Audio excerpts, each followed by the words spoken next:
Autoridades, miembros del Comité Patriótico del Bicentenario de la Independencia del Perú de Acarí, comunidad toda del pueblo de Acarí. Son muy gratas las circunstancias que han hecho posible, invitación mediante, que hoy en mi calidad de ferviente sanmartiniano pueda llegar a vuestra comunidad con un humilde y respetuoso mensaje en adhesión a los actos y homenajes recordatorios del Bicentenario de la relevante batalla de Acarí.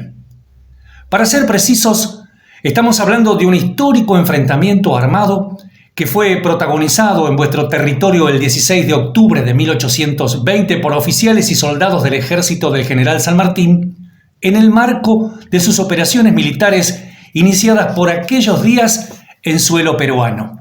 Pero, nobleza obliga, en esta cita inicial no debemos olvidarnos del apoyo brindado por mujeres y hombres anónimos de estas benditas provincias del Perú, quienes apenas tomaron conocimiento de la presencia de la expedición libertadora, no dudaron, muchos de ellos, en prestar su inmediata colaboración. En el marco de esta alocución, conforme avancemos en la misma, volveremos a ocuparnos de los vientos patrióticos que soplaron en estas tierras, ni bien comenzaron las acciones armadas y de concientización del ejército sanmartiniano. Vientos libertarios que alcanzaron a muchos residentes de estas latitudes. Una de las maneras más decorosas de recordar la batalla de Acarí y llevar adelante el necesario ejercicio de memoria que nos debemos acerca de aquellos sucesos es seguir templando con firmeza y emoción la valiosísima cuerda de la confraternidad existente desde siempre entre los pueblos de Argentina y Perú. Si nos remitimos a tiempos previos a la instauración del régimen colonial en Sudamérica, veremos a lo largo de la geografía de gran parte de dicho subcontinente que aún están presentes vestigios de culturas originarias nacidas en el Perú que aún hoy nos siguen sorprendiendo. Además, quiero destacar que andando el tiempo arribamos a un capítulo de nuestra historia común en la cual se nos presentan nombres señeros de personalidades nacidas en tierra arequipeña que se destacaron en el difícil camino de las luchas por la libertad. Por ello, no puedo dejar de mencionar la gran influencia ejercida en tal contexto por el precursor don Juan Pablo Vizcardo y Guzmán, autor de la célebre Carta a los Españoles Americanos, nacida de su pluma elevada y guía literaria fundamental en la causa de la independencia.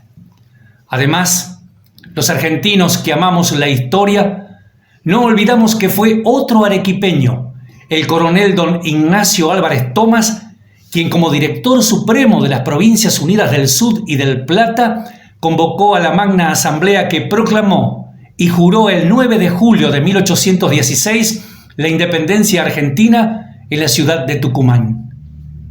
Luego de tales referencias, entre muchas otras muy importantes, retomamos el eje principal de nuestra alocución diciendo que ya han pasado 200 años de aquellos sucesos que marcaron de manera indeleble la historia de Acarí y de una vasta zona colindante.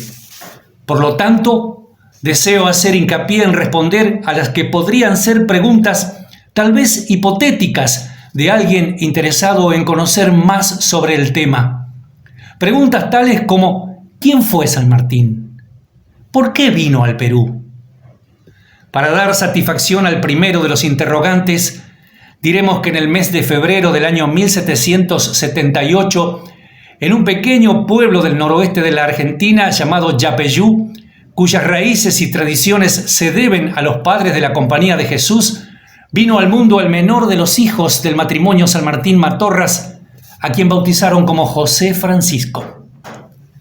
Teniendo muy corta edad, se trasladó con su familia a Buenos Aires y desde allí al poco tiempo todos partieron con rumbo a España, donde el padre del futuro libertador siguió cumpliendo funciones como oficial del Ejército Real en la Plaza Militar de Málaga. En 1789, con 11 años de edad, se produce el ingreso de José de San Martín al regimiento Murcia con asiento en aquella ciudad. Comenzaba así una destacada carrera militar que se prolongaría durante casi 22 años, momento en que decide dejar el viejo continente y regresar a América junto a otros camaradas de armas. Para 1812, ya está de nuevo en Buenos Aires, donde a poco de su arribo, el gobierno de entonces le reconoce su grado militar y le encomienda la formación de un nuevo cuerpo de combate. Nace así, en marzo de aquel año, el prestigioso Regimiento de Granaderos a Caballo. A comienzos de 1813, aquella fuerza formada en la más exigente disciplina sanmartiniana tiene su bautismo de fuego en San Lorenzo, en la provincia de Santa Fe, protagonizando así la única acción armada que llevaron adelante los granaderos de San Martín en suelo argentino. Contemporáneamente, el general patriota don Manuel Belgrano y González, luego de triunfar frente a los realistas en las batallas de Tucumán y Salta, fue derrotado de manera contundente en Vilcapugio y Ayohuma, actual territorio boliviano. Ante el riesgo de una nueva avanzada de las fuerzas españolas sobre la región del Plata, el gobierno de Buenos Aires comisiona a San Martín para que reemplace a Belgrano y se haga cargo de la reorganización de aquel maltrecho ejército. A inicios de 1814, San Martín está en la zona noroeste de la Argentina cumpliendo con la orden del gobierno. Es allí donde Belgrano y otros oficiales le informan acerca de lo difícil que resulta llegar al corazón de la administración virreinal, atravesando todo el altiplano boliviano y las altas cumbres de la cordillera peruana. Retrograda San Martín con aquellos soldados hasta la provincia de Tucumán y allí, en un tranquilo fundo ubicado a unos pocos kilómetros de la ciudad capital, mientras se repone de algunas dolencias, pergeña sus futuras operaciones militares para llegar al Perú por otra vía. Es en este punto donde comenzamos a dar respuesta al segundo de los interrogantes que planteábamos de manera precedente. ¿Por qué vino San Martín al Perú? La respuesta está en sus propios escritos. Hasta que no lleguemos a Lima, no estará asegurada la independencia de la América. Nace entonces su estrategia conocida como el Plan Continental de San Martín. Tal operación consistía en organizar un ejército disciplinado y ágil al pie de la cordillera de los Andes, pasar a Chile, batir allí a los realistas y conformar un gobierno amigo en dicho país, para luego abocarse a la formación de una flota expedicionaria para llegar al Perú por mar. Los pasos necesarios de dicho plan fueron dándose con éxito durante los meses y años siguientes. Así, 1814, 1815 y 1816 fueron períodos de intenso trabajo con San Martín designado como gobernador de la región argentina de Cuyo, donde además de su tarea como administrador, formó con muy pocos recursos iniciales el ejército de los Andes. Una vez finalizada la preparación de dicha fuerza, realiza el cruce de los Andes. A fines de enero de 1817 ya está en Chile, listo para dar pelea. El 12 de febrero de aquel año vence en la batalla de Chacabuco, concretándose de manera inmediata la asunción del general Bernardo O'Higgins como director supremo. Luego vendría la ardua tarea de conformar la flota que lo llevaría al Perú, siendo enorme el esfuerzo para conseguir los recursos necesarios para tamaña empresa. Interín, en 1818, sufrió la derrota de Cancha Rayada, logrando reponerse poco después, el 5 de abril de aquel año, en la contundente victoria de Maipú. De todas maneras, la organización de la fase final de la expedición al Perú no fue tarea fácil, aunque la decisión y el empecinamiento de San Martín hicieron lo necesario para que finalmente, el 20 de agosto de 1820, la flota libertadora del Perú zarpara del puerto de Valparaíso rumbo a su objetivo. En la primera semana de septiembre, las costas de Paracas vieron cómo aquella formidable escuadra militar echaba anclas en su tranquila bahía. Durante 4 días intensos se llevó a cabo la operación de desembarco para luego dar paso a la instalación en Pisco del primer cuartel militar del general San Martín en el Perú. Comienza aquí un proceso de reorganización de la fuerza, tratando de incrementarla en número y procediendo a la provisión de ganado y, por supuesto, de los víveres necesarios para el ejército, para lo cual fue imprescindible ganarse la confianza de los lugareños, quienes, mal prevenidos por los españoles, se habían retirado de sus moradas. Logrado este paso fundamental, es aquí donde nos reencontramos con la consideración hecha en el inicio de este mensaje, donde dábamos cuenta que muchos hombres y mujeres de la región, luego de tantos años de discriminación y explotación, comenzaron a adherir a la causa independentista.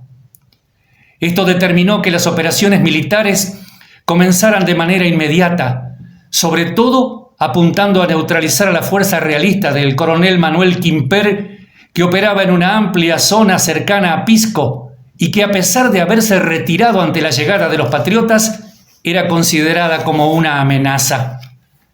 San Martín, además de su calidad como soldado, contaba también con la asistencia de oficiales de probada lealtad y valentía. Así es que, en octubre de 1820, comienzan a cobrar protagonismo los nombres de Arenales, Rojas, Guido, Bransen Lavalle y el teniente Juan Vicente Suárez, este último como actor principal en la batalla de Acarí. Antes de tal combate, se fueron sucediendo otras acciones y enfrentamientos de menor envergadura, pero también muy importantes, ya que las avanzadas patriotas se hicieron valer en Palpa, Nazca, Changuillo, San Juan, hasta llegar el momento en que el teniente Suárez derrotó a la fuerza de Quimper en Acarí. Esta victoria no solo fue favorable por la documentación, los caudales y el ganado obtenido, sino que en realidad fue un auténtico jalón en la historia de las luchas por la independencia, ya que dejó expedito el camino para la primera campaña a las sierras centrales que emprendería pocos días después el general Arenales. Aquel 16 de octubre de 1820 en Acarí quedó demostrado que se podía hacer frente con éxito a una fuerza que en el Perú quintuplicaba en número a las huestes sanmartinianas, lográndose además la inmediata adhesión de los habitantes de las comunidades de una amplia región circundante. Por ello hoy, en Acarí, es muy loable recordar no solo a los soldados de San Martín, sino a los pueblos de la región cuyos moradores, cuando la patria nacía, brindaron su decidido apoyo al proyecto militar y político del hijo de Yapeyú. Proyecto que culminaría en julio de 1821 con la independencia del Perú. Como una síntesis de lo expuesto, bien vale una salvedad.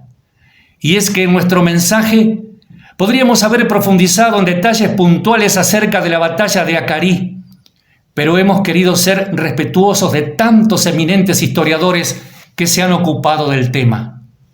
Por ello, decidimos hablar con emoción acerca del sentimiento patriótico de los pueblos de esta bendita región del Perú, ya que nadie que se precie de amar profundamente la libertad y la democracia puede soslayar el esfuerzo y la entrega de quienes de manera anónima contribuyeron y contribuyen a las grandes transformaciones sociales del país que los vio nacer. Por eso, en el final de este humilde mensaje, invito a honrar al libertador San Martín y a sus soldados, pero también a las hijas e hijos del Perú que dieron hasta sus vidas para que esta tierra fuese libre e independiente, por la voluntad general de los pueblos y por la justicia de su causa que Dios defiende, tal como lo expresara el general San Martín el 28 de julio de 1821, quien, además, nos legara aquella sentencia imperecedera que expresa: serás lo que debas ser, si no, serás nada. Muchas gracias.